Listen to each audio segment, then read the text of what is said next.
आइए बात उर्दू की है। उर्दू की महफिल है। उर्दू के हवाले से बात हुई कि उर्दू ने क्या क्या नारे दिए, उर्दू ने जंग आज़ादी में कितना अजीम मुजाहिदा किया। उर्दू तो खुद दिलों को जोड़ने वाली ज़बान है।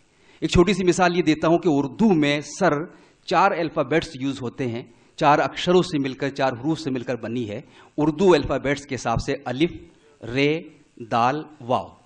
ये बात बहुत से लोग कहते हैं, लेकिन अच्छी बात बार बार कही जाए तो बहुत अच्छा है। तो अलिफ, रे, दाल, वाव, उर्दू का पैगाम देखिए। अलिफ से अल्लाह, रे से राम, दाल से द गॉड और वाव से वाहेगुरु। तो ये ज़बान है कि जो खुद जोड़ती मज़ाहिब को। इस ज़बान की अहमियत से इनकार नहीं कर सकते। मुझे अच्छा लगा कि आज आर्ट और सकाफ़त की जिम्मेदारी आली मर्तबत मनीष सिसोदिया साहब ने बताई। एक जलसे में इनकी तकरीर सुन रहा था, वहाँ इन्होंने कहा था कि हम संस्कृत और उर्दू की वो कदरें कि जो इंसानियत को फ़रोग़ देती हैं, उनको हम सामने लाने का काम कर रहे हैं। तो जाहिर है कि ऐसी ज़बानें जो हमें वतन मोहब्बत का पैगाम देती हैं, उनको आम किया जाता है। एक दिलचस्प बात यह है कि उर्दू का फ़र्क क्या है दूसरी ज़बानों के मुकाबले में।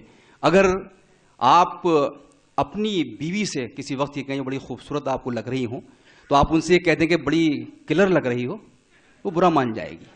मुमकिन है कि आपको शाम का खाना भी ना मिले। लेकिन अगर आप उससे उर्दू में कहते कि क्या कातिल लग रही हो, तो वो चाय के साथ पकौड़े भी आपको देगी। तो यह है ज़बानों का फ़र्क, यह है ज़बान का हुस्न, यह है ज़बान की ब्यूटी। और आज उसी खूबसूरती के इस मुशायरे के उस खूबसूरती को ये मुशायरा सजा रहा है। आइए दोस्तों, यौम आज़ादी के इस मुशायरे की रिवायत ये भी है कि उर्दू अकादमी दिल्ली के मुमताज़ और नुमाइंदा शोरा को मदऊ करती है। तो जहाँ हम अपने मेहमान शोरा को सुनेंगे, वहीं दिल्ली के नुमाइंदा शोरा को भी सुनेंगे। ये भी मेज़बानी होती है कि हम पहले मकामी शोरा को सुनते हैं, फिर धीरे धीरे हम आगे बढ़ते हैं, ताकि मेहमानी का जो मेज़बानी का फ़र्ज़ है वो अदा हो जाए। तो मैं चाहता हूँ इस वक्त एक ऐसे शायर को आवाज़ दूँ कि जो शायर होने के साथ साथ सहाफ़ी भी हैं। और शायर और सहाफ़ी या पत्रकार की जिम्मेदारी एक ही होती है, वो भी हालात पर नज़र रखता है। वक्त की नब्ज़ पर उसकी उंगलियां होती हैं, जो देखता है वो लिखता है। शायर भी यही करता है, पत्रकार भी यही करता है। लेकिन जब कोई पत्रकार शायर बन जाता है तो उसकी आंखों का दायरा दूर तक फैल जाता है। मैं गुजारिश करता हूं जनाब सलीम सिद्दीकी साहब से, जो कई अखबारों से वाबस्ता रहे, राष्ट्रीय सहारा से जुड़े रहे, कि वो तशरीफ़ लाएँ और दिल्ली की नुमाइंदगी करते हुए इस मुशायरे को आगे बढ़ाएँ। जनाब सलीम सिद्दीकी साहब, क्या क्या शेर सलीम भाई कहते हैं? सलीम भाई ने क्या क्या शेर कहे हैं कि ये जो इतनी नवाजिश हो रही है, यकीनन कोई साजिश हो रही है। जनाब सलीम सिद्दीकी। इजाज़त जनाब। 4 मिसर कौमी यकजहती का नाम कि छोड़ दो बुग़्ज़ो नफ़रतो कीना, छोड़ दो बुग़्ज़ो नफ़रतो कीना, बुग़्ज़ो नफ़रतो कीना, इख्तिलाफ़ात को हवा मत दो।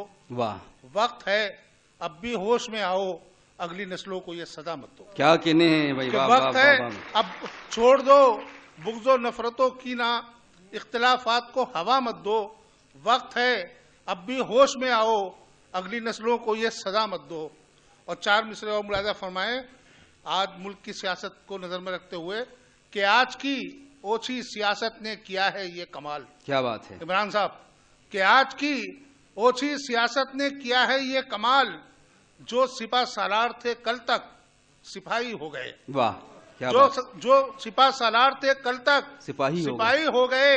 इस बदलते दौर ने क्या क्या बदल डाला सलीम, ऐरे गैरे शहर में जिले इलाही हो गए। वाह वाह वाह वाह वाह वाह वाह। कि आज की ओछी सियासत ने किया है ये कमाल, आज की ओछी सियासत ने किया है ये कमाल, जो सिपा सालार थे कल तक सिपाही हो गए।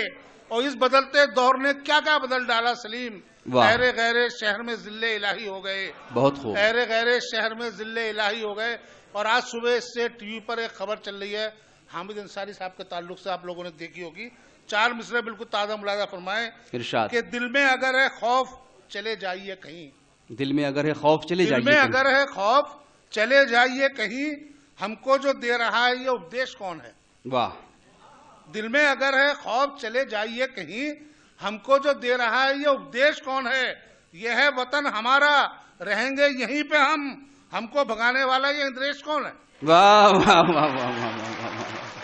कि दिल में अगर है खौफ चले जाइए कहीं, हामिद अंसारी साहब को मशवरा दिया है कि दिल में अगर है खौफ चले जाइए कहीं, हमको जो दे रहा है ये उपदेश कौन है। ये है वतन हमारा, रहेंगे यहीं पे हम, हमको भगाने वाला ये इंद्रेश कौन है, वाह, हमको भगाने वाला ये इंद्रेश कौन है। और गजल का मतलब मुरादा फरमाए यहाँ से कि बारहा कहता रहा मुझसे कलंदर कोई, वाह, बारहा कहता रहा मुझसे कलंदर कोई, गौर से सुन तो जरा है मेरे अंदर कोई, वाह, कि गौर से सुन तो जरा है मेरे अंदर कोई। और दूसरा मतलब देखें, मदद लीजिए कि अब ना फिरौन ना हिटलर ना सिकंदर कोई, वाह, क्या बात, कि अब ना फिरौन ना हिटलर ना सिकंदर कोई, अब तो बस एक है सुनते हैं नरेंद्र कोई। वाह वाह वाह वाह, कि अब ना फिरौन ना हिटलर ना सिकंदर कोई, अब ना फिरौन ना हिटलर ना सिकंदर कोई, अब तो बस एक है सुनते हैं नरेंद्र कोई। और मनीष जी शेर देखिए कि आजकल एक मदारी के है हाथों में निजाम, वाह, आजकल एक मदारी के है हाथों में निजाम, रोज उठता है नया एक बवंडर कोई। वाह, कि आजकल एक मदारी के है हाथों में निजाम, रोज उठता है नया एक बवंडर कोई। और दोस्त से हाथ मिलाते हुए रखना ये ख्याल, वाह, कि दोस्त से हाथ मिलाते हुए रखना ये ख्याल, आस्ती में ना छुपा रखा हो खंजर कोई, वाह, आस्ती में ना छुपा रखा हो खंजर कोई। क्या कहने। और देखें एक और गजल का मतलब मुरादा फरमाए कि सोच समझकर देखभाल कर और पूरी तैयारी से, वाह, सोच समझकर देखभाल कर और पूरी तैयारी से अपना मौकिफ रखना होगा हमको अब खुददारी से। और मतलब ये सुनिए कि सबके साथ में चलना होगा पूरी जिम्मेदारी से। वाह वाह वाह, सिसोदिया जी ने जो कहा है कि सबके साथ में चलना होगा पूरी जिम्मेदारी से, ऐसे मुल्क नहीं चलता है भैया जानिबदारी से। क्या बात है, कि सबके साथ में चलना होगा पूरी जिम्मेदारी से, ऐसे मुल्क नहीं चलता है भैया जानिबदारी से। और 3 तलाक के बहुत चर्चे हैं, मुस्लिम खवातीन की बहुत फिक्र है लोगों को, उनकी नजरिए शेयर कर रहा हूं कि अपनी बीवी छोड़ के सारी दुनिया को उपदेश न दो, कि अपनी बीवी छोड़ के सारी दुनिया को उपदेश न दो, कब तक मुंह मोड़ोगे आखिर अपनी जिम्मेदारी से। कि अपनी बीवी छोड़ के सारी दुनिया को उपदेश न दो, अपनी बीवी छोड़ के सारी दुनिया को उपदेश न दो, कब तक मुंह मोड़ोगे आखिर अपनी जिम्मेदारी से। और बेकारी से जान छुड़ाकर कल जो शहर में आए थे, वाह, बेकारी से जान छुड़ाकर कल जो शहर में आए थे, गांव को वापस लौट रहे हैं तंग आकर बेकारी से। कि गांव को वापस लौट रहे हैं तंग आकर बेकारी से। एक छोटी सी चंद शेर और सुना के एक नज्म सुनाऊंगा और फिर जाना चाहूंगा। मतलब देखे कि खून आलूद रहे और ये मंजर कब तक, वाह, खून आलूद रहे और ये मंजर कब तक, देखिए और उठाता है वो खंजर कब तक, वाह, देखिए और उठाता है वो खंजर कब तक। और जो कुछ इस वक्त पूरे मुल्क में हो रहा है, एक भीड़ रोड पे निकल के आती है और फिर सब कुछ उसके हाथ में होता है कि बेगुनाहों पे सितम और ये सस्ते मक्तल, वाह, बेगुनाहों पे सितम और ये सस्ते मक्तल, देखना होगा अभी और ये मंजर कब तक, वाह, देखना होगा अभी और ये मंजर कब तक। और आसमानों पे हैं फिर खूनी परिंदों के हुजूम, बहुत खूब, आसमानों पे हैं फिर खूनी परिंदों के हुजूम, बर्पा होता है भला और ये मैशर, बर्पा होना है भला और ये मैशर कब तक।